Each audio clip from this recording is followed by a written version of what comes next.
Hi mga ka-Dream Homes and welcome back to my channel. And again, nandito tayo ngayon sa may Upper Antipolo, Rizal. At meron akong ipapakitang brand new house and lot for sale. Kung bago ka pa lang sa channel na to, please don't forget to click like, subscribe, and hit the notification bell para updated ka sa mga bagong video na i-upload ko. So tara, simulan na natin yung house tour. So ito guys, yung property. So napaka-elegant ng kanyang facade. Yung price nito is 15.3 million. And then yung details niya, check nyo na lang din po sa description box. And then ito nga yung nasa right side ko, ongoing construction yan, binibenta rin po yan. Kung interested kayo sa pre-selling unit, pwedeng nyo rin kunin yan guys. So ngayon pasok na tayo dito sa may man gate. Pagpasok nyo, meron kayong front garden, which is kayo na yung magpapalandscape nito guys. Alright. Ayan, may mga cons lighting na rin dyan. Makikita nyo ang laki ng windows dito. And then, proceed muna tayo dito sa car garage. Sa car garage, kasya rito, 2 sasakyan, pwedeng SUV, or sedan na sasakyan. So pagpasensyahan nyo na, medyo makalat pa, may mga tinatapos lang dito. So dito sa part na to, this is your lanay area. And then merong sliding door, access yan sa inyong dining area. And this is your service area. Right? And itong part na to, ito naman yung maid's room. Ang ganda na ng maid's room dito. So, meron ng second floor si maid's room dito. Kung dalawa yung maids nyo, pwede rito. And then, ang kagandahan dito, meron siya sariling toilet and bath. So, ito yun. So, hindi pa nalalagay yung toilet ng maid's room. Ng maids. Okay, so nakita natin yung labas ng property. Proceed tayo ngayon sa main door para makapasok tayo sa loob ng unit. Ayan, nandito na tayo. Yung main door, ang laki ng door niya guys. And then pasok na tayo. Welcome to your dream homes guys. This is your living area. Living area, high ceiling siya guys.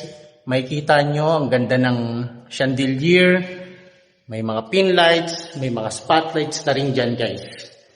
And dito naman, nandito yung TV set ninyo. May mga hanging shelves na rin dyan. Pwede nyong kabit dito yung inyong TV set.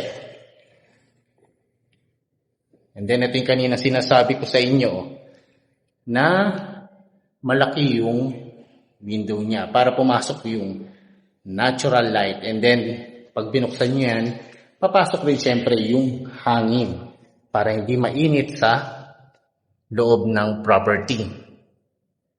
Alright, nakita natin yung living area. Then let's proceed to the dining area. Dining area, kasya dito, 6 seaters of table. And then ang ganda ng ceiling niya, may mga pin lights and then yung hanging lights niya guys.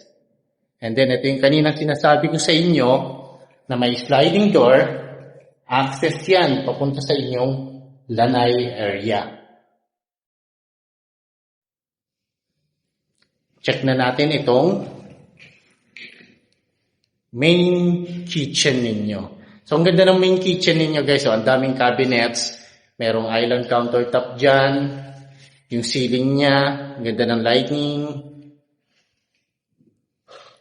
Pasok na pasok sa color combination ng white and gray. So, ito yung sink, range hood, and meron na rin siyang sliding door dyan. Access yan sa service area. So, yun, nakita natin yung ground floor. Ay, wait, may nakalimutan ako. Meron pa pala ditong bedroom number 1 sa may ground floor. Which is pwede to sa elderly. Or, pwede nyo gawing guest room. Ito yung kanyang cabinets. Kasya rito, single type of bed. May mga sockets na rin dyan. So, yan. And meron siyang huge window.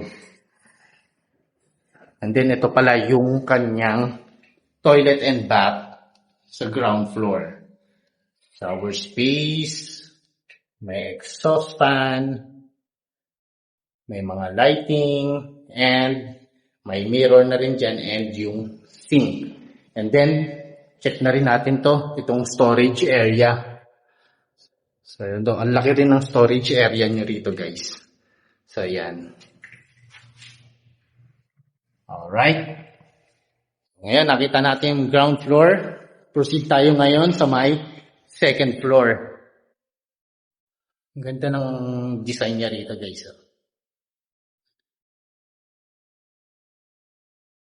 Andito na tayo sa second floor, guys. Unahin natin yung second bedroom. This is your second bedroom. May mga cabinets na rin.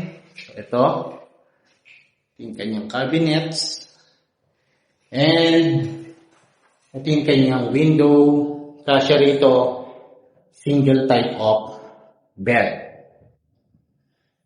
Next naman, ito yung toilet and bath ng bedroom number 2 and 3. Shower space, may niche.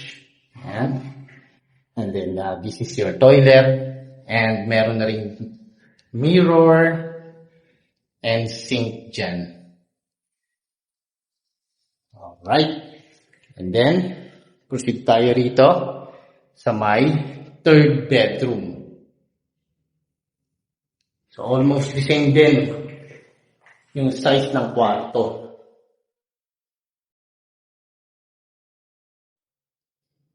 Ngayon, puntahan natin yung last part, which is the master bedroom. So, before that, na pumasok tayo sa master bedroom, tignan muna natin itong high ceiling. Tsaka yung chandelier. And then, yung view nyo kapag nandito kayo sa may second floor. Proceed tayo sa master. So, this is the master bedroom. Kasya rito, king and queen size of bed. This is your ceiling. May pin lights, may mga spotlight na rin dyan. And meron siyang sariling balcony. So, this is the balcony. So, yan. So, malaking space ng inyong balcony. And then, nandito yung hanging shelves nyo na pwede nyong ilagay dyan yung TV setting nyo. And then, ito yung kanyang walk-in closet. And dito, sa may last part, yung toilet and bath ng master bedroom. His and her sink, may malaking mirror, may malaking lighting dyan, and may niche. And this is your shower space. Ayan. So, ayun mga ka-Dream Homes. Natapos na yung ating house tour. And if you think this property is for you, kindly message me through my number sa 0947-543-6668. Viber, WhatsApp, or SMS. Again, this is your Dream Home Buddy. Magkita-kita tayong muli sa aking susunod na house tour. God bless and bye-bye!